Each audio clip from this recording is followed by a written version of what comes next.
Praise the lord. ప్రభు అయిన యేసుక్రీస్తు నామములో మీ అందరికీ మహోసన్న మినిస్ట్రీస్ తరపున హృదయపూర్వకమైన వందనాలు తెలియపరుస్తున్నాను. ఈ దినమంతయు విశేషమైన కృప నా దేవుడు మీ అందరికీ ప్రసాదించుగాక. ప్రియులారా, పరిశుద్ధ గ్రంథంలో మన ప్రభు అయిన యేసుక్రీస్తు అలాగే మన పితరులైనటువంటి భక్తులైన వాళ్ళు అనుగ్రహించిన ఉపదేశంలో లేక వాళ్ళు ఇచ్చిన సందేశంలో అనేక విధాలైన ఉపమానాల్ని వాళ్ళు వివరిస్తూ వచ్చారు.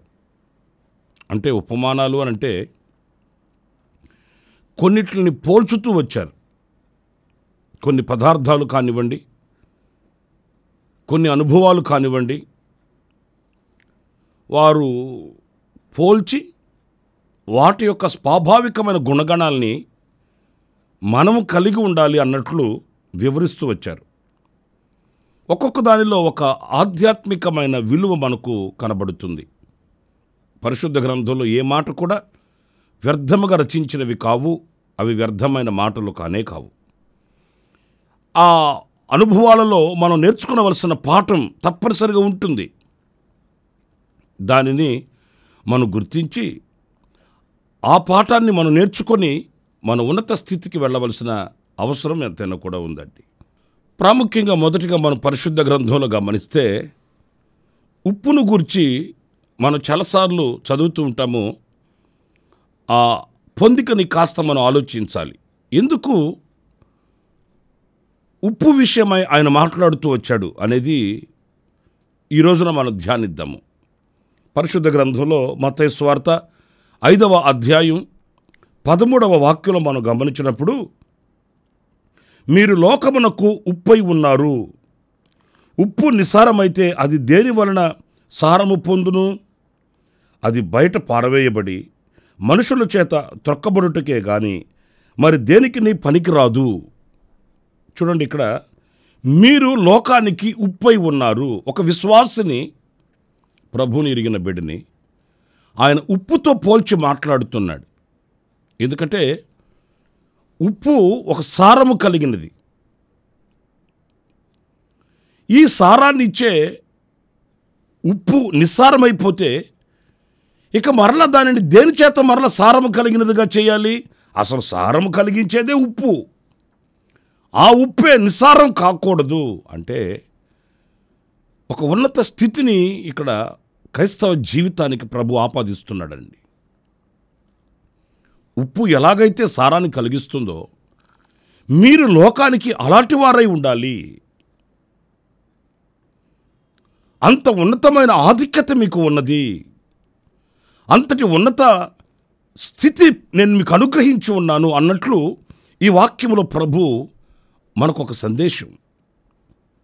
ఈరోజున మనం ఎవరిమి, మన స్థితి ఏంటి, మన అనుభవాలేంటి, మనకు ఎంత ఆధిక్యతను ప్రభు అనుగ్రహించి ఉన్నాడు, ఎంత ఉన్నత స్థితిని ప్రభు మనకు అనుగ్రహించి ఉన్నాడు, ఎంత ఘనతని ప్రభు మనకు అనుగ్రహించి ఉన్నాడు అనేది మనం గుర్తించలేకపోతున్నామండి. మనం దానిని చూడలేకపోతున్నాం. గుర్తించిన వారమే అయితే మనం సంతోషించగలుగుతాము. సమసమాజంలో తల ఎత్తుకొని మనం బ్రతకగలుగుతామండి. ఈ రోజున క్రైస్తవుడను అని చెప్పుకోవడానికి కొంతమంది సిగ్గుపడుతున్నారు. ఎందుకు వాళ్ళు సిగ్గుపడుతున్నారు అని అంటే దేవుడు వాళ్ళకి ఇచ్చిన ఆధిక్యతను గుర్తించలేని గుడ్డితనంలో ఉన్నందువలన. అందుకే పరిశుద్ధ గ్రంథంలో మనం చదువుతాం, నీవు క్రైస్తవుడమైనందుకు సంతోషించమని వాక్యం చెబుతుందండి. ఎందుకంటే ప్రభు మనల్ని అంత ఉన్నత స్థితికి తీసుకుని వచ్చాడు. మనం లోకముతో పాటు, లోకస్తులతో పాటు, లోక సంబంధమైన పాప సంబంధమైన దౌర్బల్యమైన జీవితాన్ని మనం వెంబడించట్లేదు, ఆచరించట్లేదు. క్రైస్తవునికి ఒక ప్రత్యేకత ఉంది, క్రైస్తవునికి ఒక దృష్టి ఉంది, క్రైస్తవునికి ఒక గమ్యం ఉంది, క్రైస్తవునికి మంచి దూరదృష్టి ఆలోచన ఉంది. మనసు వికసింపబడింది, మనోనేత్రము వెలిగించబడింది. ఆ విశాలమైన హృదయాన్ని ప్రభు క్రైస్తవునికి అనుగ్రహించి ఉన్నాడు. అందుచేత క్రైస్తవులము అనంటే మనం ప్రత్యేకించబడిన వారు, మనం ఏర్పరచబడిన వారు. ప్రభు మనకు అంత ఆధిక్యతనిచ్చి ఉన్నాడండి. అది గుర్తించని వ్యక్తి ప్రభుని నోటితో ఒప్పుకోలేడు, 10 మందిలో ప్రభువును స్తుతించలేడు. ఇంకా నేను ఒక మాట చెప్పాలంటే, రహస్య క్రైస్తవ జీవితం. ఎవరన్నా బయట వాళ్ళు చూసినప్పుడు వీళ్ళు క్రైస్తవులా కాదా అని సందేహం వచ్చేటట్లు వాళ్ళు నడిపించబడతారండి. క్రైస్తవులేనండి, ప్రభువుని ఆరాధించేవాళ్ళనండి అని నిర్ధారించి చెప్పలేం. ఏ పరిస్థితి ఎలా మారితే అలా మారిపోతుంటారు. అందుకే నా ప్రియమైన సహోదరులారా, దేవుని వాక్యం ఈ రోజున మనల్ని నిలదీస్తున్న అంశం ఏంటంటే, నీవు లోకానికి ఉప్పై ఉన్నావు. ఉప్పే నిస్సారమైతే ఇక దేని చేత నీకు సారం కలుగుతుంది? ఈ ఉప్పుకి దేని చేత మరలా సారం కలుగుతుంది? మరి క్రైస్తవుడే లోకానికి నేర్పించగలిగిన, లోకానికి మరి ఉన్నతమైన స్థానంలో ఉండగలిగిన వాడైతే, ఆ ఉన్నత స్థానాన్ని పోగొట్టుకుంటే మరి దేని వలన నువ్వు ఆశీర్వదించబడతావు అనేది ఒక ప్రశ్న. ఇక్కడ ఉప్పులో ఉన్న ఒక 2-3 గుణాలని నేను మీతో పంచుకుంటాను. అదేంటంటే, ఉప్పుకున్న మొట్టమొదటి లక్షణం ఏంటంటే, చెడు నీ దగ్గరకు రానివ్వదండి. కొన్ని ఆహార పదార్థాలకి ఎందుకు ఉప్పుని సమకూరుస్తారు అనంటే, ఉప్పుకున్న లక్షణం ఏంటంటే చెడు నీ దగ్గరకు రానివ్వదు, లేక పాడైపోయే వాటిని దరికి రానివ్వకుండా కాపాడగలుగుతుంది ఉప్పు. ఉప్పుకి ఆ లక్షణం ఉందండి. మనం లోకంలో ఎలా ఉండాలి, లోకానికి మనం ఎలా ఉండాలి అనంటే అలాంటి గుణం కలిగిన వారమై ఉండాలని ఇదిగో ఈ వాక్యంలో మనం గ్రహించవలసి ఉందండి. కీర్తనకారుడైన దావీదు అంటాడు, గాఢాంధకారపు లోయలో నేను సంచరించినను ఏ అపాయమునకు నేను భయపడను అన్నాడు. ఎందుకని అనంటే, చీకటిలోనే సంచరించుచున్నా ఆ చీకటిని దరికి రానివ్వని పరిస్థితి. ఎందుకంటే ఆయన చేతిలో దీపం ఉంది, ఆయన తలపై దీపం ఉంది, ఆయన వెలిగించబడిన వాడు, ఆయన వెలుగులో ఉన్నవాడు గనుక చీకటిలో సంచరించినను ఆ వెలుగు చేత వెళ్ళిపోతాడు.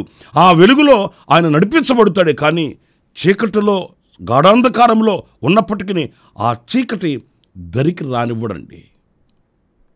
నా ప్రియమైన సహోదరులారా, చూడండి, ఉప్పు ఎలాగైతే ఆ చెడుని అంటనివ్వకుండా, చెడుని రానివ్వకుండా ఎలా మరి పోరాడుతుందో అలాంటి వ్యక్తులమై మనం ఉండాలి.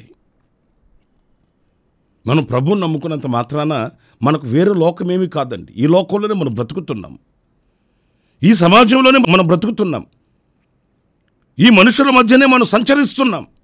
అయితే ఎలాంటి వారమై ఉండాలంటే, ఈ లోకంలోనే బ్రతుకుతూ ఈ లోక మాలిన్యం మన దరికి రానివ్వకుండా మనం జాగ్రత్త వహించవలసిన వారమై ఉండాలండి. ఈ లోక ప్రజల మధ్యలోనే మనం సంచరిస్తుంటాము. అయితే వారిలో ఉన్న ఆ లోక సాంప్రదాయాలే కానీ, లోక సంబంధమైన కార్యక్రమాలే కానీ మనలోనికి ప్రవేశించుకున్నట్లు మనం ఉప్పు వలె మనం జీవించాలండి. ఈరోజు నేను అనకూడదు కానీ లోకస్తులకి ఆత్మీయులకి పెద్ద వ్యత్యాసం కనిపించట్లేదు. ప్రభువుని ఎరిగిన మనకు లోకస్తులకి ఆ ప్రత్యేకమే లేకపోతే మనం క్రైస్తవులమి అని పిలువబడడానికి కుదరదండి. ఎన్నో సాంప్రదాయాలలో ఈ రోజున క్రైస్తవ సహోదరులు కూడా నిలిచి ఉండడం, వారికి నాకు పెద్ద వ్యత్యాసం లేదు, వారికి నాకు పెద్ద దూరం లేదు అన్నట్లుగా కలిసిమెలిసి తిరుగుతున్న, కలిసిమెలిసి బ్రతుకుతున్న అనుభవాల్ని. అందుకే వాక్యం స్పష్టంగా చెబుతుందండి, మీరు వేరై రక్షణ పొందాలి. ఆ ప్రత్యేకత, ఆ ఏర్పాటు మనలో లేకపోతే అది ప్రభు అంగీకరించే జీవితం కాదనే విషయాన్ని మనం మర్చిపోకూడదండి. లోకం పరిస్థితులు వేరుగా ఉండొచ్చు, మన పరిస్థితులు అలా కాదు. లోకపు మనుషుల నిర్ణయాలు వేరుగా ఉండొచ్చు, మన నిర్ణయాలు అలా కాదు. వాళ్ళ పద్ధతులు వేరుగా ఉండవచ్చు, మన పద్ధతులు అలా కాదు. మనం ఒక ప్రత్యేకించబడిన వారం. చెడుని దగ్గరకు రానివ్వకుండా బ్రతకవలసిన బ్రతుకు మనది. మీకు ఉదాహరణకు చెప్తాను. బబులోనులో యవనస్తులు కొంతమంది ఉన్నారు. వారిని మంచి రాజభోజన పదార్థాలు పెట్టి వారికి పోషించవని రాజాజ్ఞ. కానీ మనం చాలాసార్లు చదువుకుంటున్న ఆశ్చర్యాన్ని కలిగించే మాట, వాళ్ళు అనుకున్నారట, ఈ రాజభోజన పదార్థముల వలన మన శరీరములను మనం అపవిత్రపరుచుకొనకూడదు.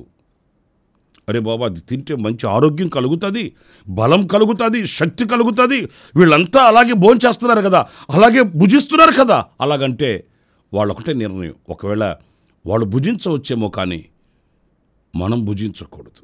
ఏంటది? రాజభోజన పదార్థాలు. ఏమై ఉంటాయి అవి?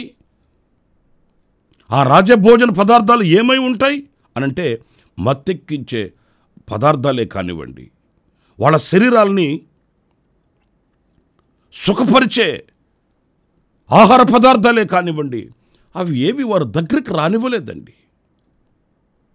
వారికి ఆ ఆశ కలిగినందువలన దేవుడు కూడా వాళ్ళకి సహాయం చేస్తాడండి. మీరు దానియేలు గ్రంథం 1వ అధ్యాయం 8వ వాక్యంలో మనం గమనించినప్పుడు, రాజు భుజించు భోజనమును పానమును చేయు ద్రాక్షరసమును పుచ్చుకొని తన్ను అపవిత్రపరచుకొనకూడదని దానియేలు ఉద్దేశించి తాను అపవిత్రుడు కాకుండానట్లు వాటిని పుచ్చుకొనకుండా సెలవిమ్మని నపుంసకుల అధిపతిని వేడుకొనగా, అవి నాకు అవసరం లేదండి, దయచేసి నాకు సెలవివ్వండి, ఆ రాజభోజన పదార్థాలు, ఆ పానములు మాకు అవసరం లేదు, దయచేసి అర్థం చేసుకోండి వేడుకున్నాడట, బతిమాలుకున్నాడట.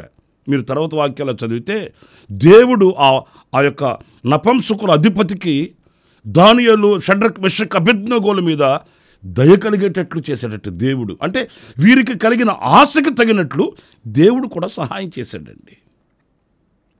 నేను ఇక్కడ ఒక మాట చెప్పనా, ఈ చెడు ఏది నా దగ్గరికి రాకుండా నేను బ్రతకాలి అనే ఆశ మొదట మనకు ఉండాలండి. మనకుంటే దేవుడు దానికి సహాయం చేస్తాడు, ఆయన కూడా మనకు తోడ్పడుతాడు, ఆయన కూడా మనకు సహకారిగా నిలిచి మనకు ఒక అద్భుతం చేస్తాడు. ఆశ మనకుండి నువ్వు దూరం చేయి ప్రభువా, అవి నా దగ్గరకు రాకుండా చేయి నాయనా అంటే అది సబబు కాదండి. యథార్థమైన ప్రార్థన, యథార్థమైన హృదయం కాదండి.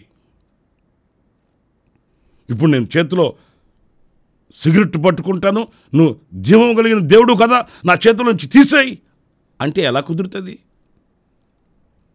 మందు సీసా చేత్తో పట్టుకుంటాను, నువ్వు శక్తి కలిగిన దేవుడు కదా, తీసేయి, నా చేతుల నుంచి తీసిపడేయి అంటే ఎలా కుదురుతుంది? వాటిల్లో నుంచి విడుదల పొందాలని, ఆ బానిసపు బ్రతుకులో నుంచి విడుదల పొందాలని, ఆ చెడు నా దగ్గరకు రానివ్వకుండా ఒక పవిత్రమైన జీవితం నేను బ్రతకాలన్న ఆశ, కాంక్ష, అభిలాషం అనుకుంటే దానికి తగ్గట్టుగా దేవుడు సహాయం చేస్తాడు, ఆ ఆశ నెరవేరుస్తాడండి. సాతానుగాడు మనం అపవిత్రులమయ్యే వసతుల్ని సమకూరుస్తాడు. సాతాను వాటిలో మనకు చెరువు చేస్తాడు. మనం ఏం చేయాలంటే వాటిని ఉపేక్షించగలిగి, నేను లోకానికి ఉప్పై ఉన్నవాడని, నా ద్వారా చెడు కలగకూడదు, చెడుని దగ్గరకు రానివ్వకుండా కాపాడవలసిన బాధ్యత నా మీద ఉంది, చెడు మీద పోరాడవలసిన బాధ్యత నా మీద ఉంది అనే మంచి దృక్పథం మనకు కలిగి ఉండాలండి. ఈరోజున నా ప్రియమైన సహోదరులారా, లోకంలో అనేదానికంటే నీ కుటుంబంలో నీవు ఉప్పై ఉండాలి.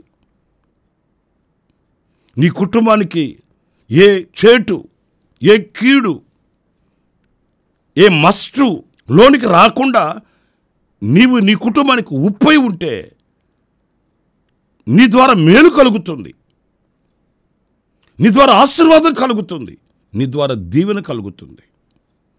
ప్రతి వ్యక్తి అలాగ భావించాలి. నేను లోకానికి, నా కుటుంబానికి నేను ఉప్పై ఉన్నాను, ఏ చేదైనది, ఏ అపవిత్రమైనది దగ్గరకు రానివ్వకూడదు అనే భావనతో, ఒక పరిశుద్ధమైన ఆలోచన, పరిశుద్ధమైన దృష్టితో మనం ముందుకు సాగవలసిన అవసరం ఉందని ఈ వాక్యం మనకు స్పష్టం చేస్తుంది. మరొక మాట నేను మీకు జ్ఞాపకం చేయాలంటే, ఈ ఉప్పులో రెండవ లక్షణం ఏంటంటే రుచిని కలుగు చేయడం. మీకు అంత బాగా తెలిసిన సంగతి. కాకపోతే ఆధ్యాత్మికంగా వీటిని పోల్చుకున్నప్పుడు ఎంతో ఒక నూతనమైన పాఠాన్ని మనం పొందుకోగలుగుతామండి. రెండవది రుచిని కలుగు చేయడం. అంటే మనం లోకానికి ఉప్పై ఉన్నాము అంటే అర్థం ఏంటంటే, లోకానికి ఒక మంచి రుచిని కలుగు చేసే ఆధ్యాత్మికమైన విలువలు మనం కలిగి ఉండాలండి. చూడండి, పరిశుద్ధ గ్రంథంలో కొలసి పత్రిక 4వ అధ్యాయం 6వ వాక్యంలో పరిశుద్ధుడైన పౌలు చెప్తాడు, ప్రతి మనుషునికి ఎలాగూ ప్రత్యుత్తరం ఇవ్వవలెనో అది మీరు తెలుసుకొనుటకై మీ సంభాషణ ఉప్పు వేసినట్లు ఎల్లప్పుడూ రుచిగలదిగాను. చూసారండి, ఉప్పు వేసినట్లు రుచిగలదిగాను కృపాసహితముగాను ఉండనీయుడి. ఇప్పుడు చూడండి, మన సంభాషణ, మనం ఎవరికైనా ఒక మాట చెప్పినా, ఒక ఆలోచన చెప్పినా, దైవ సందేశమే ఇచ్చినా, ఒక సాక్ష్యమే చెప్పినా, ఏది చేసినప్పటికీ కూడా అది ఎలా ఉండాలి అనంటే ఉప్పు వేసినట్లుగా రుచిగా ఉండాలట. అంటే మనం చెప్పే మాట, మనం ఇచ్చిన సందేశం ఎదుటివానికి అది రుచికరమైనదిగా, సంతోషకరమైనదిగా, ఉపయోగకరమైనదిగా ఉండాలంటండి. ఆహార పదార్థాలు మనం సిద్ధం చేసుకుంటుంటాము. ఎంత విలువైనదైనప్పటికీ కూడా అందులో రుచి లేదనుకోండి, దానికి విలువ ఉండదండి. ఈ రోజున మన నోటికి ఏది వస్తే అది మాట్లాడడం కాదు, ఏది చెప్పదలిస్తే అది చెప్పుకోవడం కాదు, ఏది అందించాలనో అది అందించడం కాదు. కానీ నేను ఉప్పు వేసినట్లుగా నా సంభాషణ ఉండాలి అని ఆ మాటని, ఆ సంభాషణని మార్చుకోవడం. నా ప్రియమైన దేవుని బిడ్డలారా, ఈ రోజున కొంతమందిని బట్టి అనేకులు తప్పుదారి పట్టే అవకాశాలు ఉంటున్నాయండి. ఈ 4-5 మంది మాట్లాడే మాట కానివ్వండి, వాళ్ళు ఇచ్చే సందేశం కానివ్వండి, వాళ్ళ సంభాషణ కానివ్వండి, వేల మందిని మరి తప్పుదారి పట్టించేటట్లుగా వారి సంభాషణలు ఉంటున్నాయండి. ఎవరి మీదో మనం నెపం ఎంచేదానికంటే కూడా మనకై మనం మన సంభాషణని ఉప్పు వేసినట్లుగాను, యేసుక్రీస్తు ఆయన కొండ మీద కూర్చున్నప్పుడు ఆయనకి ఇష్టమైన వాళ్ళు వచ్చారు. ఆయన బోధిస్తూ ఉంటే ప్రియులారా, మరి వేల మంది వాళ్ళు ఆహారం తినడం మానేశారు, మర్చిపోయారు. ఇంటికి వెళ్ళాలి, గృహాలకు వెళ్ళాలన్న ఆలోచన వాళ్ళ దగ్గర నుంచి దూరం అయిపోయింది. ఇక ఆయన బోధిస్తూ ఉంటే వాళ్ళు అలాగే వింటూ కూర్చుండిపోయారండి. నాకు చాలాసార్లు ఒక ఆశ్చర్యం ఏంటంటే, ఆయన కొండ మీద ప్రసంగంలో, కొండ మీద ఆయన కూర్చొని బోధిస్తున్నప్పుడు ఇంచుమించు 5,000 మంది పురుషులు ఆయన మాటలు వింటూ 3 రోజుల పాటు కూర్చుండిపోయారట. ఇక స్త్రీల సంగతి ఏంటి, పిల్లల సంగతి ఏంటి అంటే, మనం ఇంచుమించుగా లెక్క వేసుకుంటే పురుషులు 5,000 మంది అంటే మరొక 5,000 మంది స్త్రీలు కానివ్వండి, పిల్లలు కానివ్వండి అనుకుంటే ఇంచుమించు 10,000 మంది. ఏమండి, నేను ఒక మాట అంటాను, మరి 10,000 మందికి ఆయన ఒక్కడు చెప్పే మాట ఎలా వినబడింది? ఇప్పట్లా అప్పుడు ఈ సౌండ్ సిస్టమ్ కానివ్వండి, మైక్ సిస్టమ్ కానివ్వండి, ఇవన్నీ ఏమీ లేవు కదా. 10,000 మందికి ఆయన ఒక్కడు చెప్పే మాట ఎలా వినబడింది? వాళ్ళందరూ ఎలా సంతోషించగలిగారు? వాళ్ళందరూ ఆయన మాటను ఎలా ఆలకించగలిగారు అనంటే, ఆయన నోట వచ్చే ఆ మాట కొరకు వాళ్ళు అంత ఆసక్తిగా ఎదురు చూడగలిగారు, అంత శ్రద్ధగా వాళ్ళు చెవిపెట్టి వినగలిగారు. కనుక అంటే కనీసం చిన్న పిల్లలు మాట్లాడుకున్న మాటలు కూడా అక్కడ రానివ్వలేదు వాళ్ళు. ఎందుకంటే ఆయన ఒక్కడు, ఆయన ఏమైనా గట్టిగా కేకలేసేవాడంటే కాదు. మరి ఆయన మాట్లాడే మాట అన్ని వేల మందికి ఎలా వినబడింది?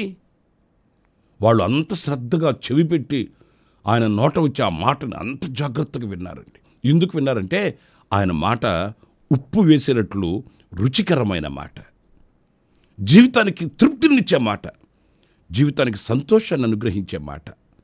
జీవితంలో నిరాశ నిస్పృహ మన మధ్య ఉన్న వారికి ఊరటను కలిగించే మాట ఆ రుచి కలిగిన మాట. అందుచేత వాళ్ళు ఆ మాటలు ఆలకించారు, జీవితాలు మార్చుకున్నారు, మార్పు చెందారు.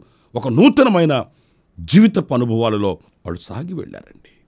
ప్రియులారా, ఈరోజు మన యొక్క అనుభవాలు ఎలా ఉండాలి అంటే ఇలా ఉప్పు వేసినట్లుగా రుచికరమైనదిగా, ఎదుటివానికి సంతృప్తిని కలిగించేదిగా, ఎదుటివాని జీవితానికి మరి మంచి మార్గం చూపించేదిగా మన సంభాషణ ఉండాలని, ఉప్పు వేసినట్లుగా మనము మరి రుచికరమైన మాటలు, పరిశుద్ధమైన మాటలు, పవిత్రమైన మాటలు, పరిశుద్ధాత్మతో కూడిన మాటలు మనం సంభాషించాలని వాక్యం చెబుతుంది. అందుకే మనల్ని ఉప్పుతో పోల్చాడు. మరి ఈ రోజున మనం ఉప్పు వలె చెడును దగ్గరకు రానివ్వకుండా ఒక పవిత్రమైన జీవితం కలిగిన వారమై, ఉప్పు వలె రుచికరమైన అనుభవాలు కలిగిన వారమై మనం ముందుకు సాగాలి. అలాంటి కృప దేవుడు మనందరికీ ప్రసాదించుడుగాక. ఆమేన్. తలలు వంచండి, చిన్న ప్రార్థన చేసుకుందాం. మహోన్నతుడా, జీవాధిపతి అయిన ప్రభువా, మీకు వందనాలు చెల్లిస్తున్నాను నాయనా. అనేక ఉపమానాలు మీరు చెప్పారు. ఈనాడు ఉప్పును గురించి ధ్యానిస్తూ వచ్చాము. ఉప్పు వలె మేము ఒక పరిశుద్ధమైనటువంటి జీవితం కలిగిన వారమై ఉండుటకు, సారము కలిగిన వ్యక్తులుగా మేము బ్రతుకుటకు, ఆ రీతిగానే మా సంభాషణ రుచికరమైనదిగా ఉండుటకు నైనా మేము నిర్ణయం తీసుకుంటున్నాము. మీ వాక్యాలతో మేము సరిపోల్చుకుంటున్నాము. మమ్మల్ని ఈ నిర్ణయంలో, ఈ తీర్మానములు స్థిరపరిచి మమ్మల్ని నడిపించమని మమ్మల్ని ఒక్కొక్కరిని మీ చేతులకు సమర్పించుకుంటూ యేసు ప్రశస్త నామములో ప్రార్థన చేసి వేడుకొనుచున్నాను తండ్రి. ఆమేన్. ఆమేన్. ప్రభు మిమ్మల్ని దీవించి ఆశీర్వదించునుగాక. ఈనాడు జన్మదిన శుభవేడుకలు జరుపుకుంటున్న మీ అందరికీ నా దేవుని సన్నిధి కటాక్షం తోడై ఉండుగాక. కన్నెలలో ఉన్న కుటుంబానికి దేవుని ఆదరణ, విడుదల కలుగుగాక. మీ అందరికీ నా దేవుని సన్నిధి తోడై ఉండుగాక. ఆమేన్. ప్రతి దినము ఈ అనుదిన కృపాను సందేశాల కొరకు, ఇంకా మరిన్ని ఆత్మ సంబంధమైన సందేశాల కొరకు ఈ మా యూట్యూబ్ ఛానల్ ని సబ్స్క్రైబ్ చేసుకోండి. Pastor Ramesh, hosanna ministries.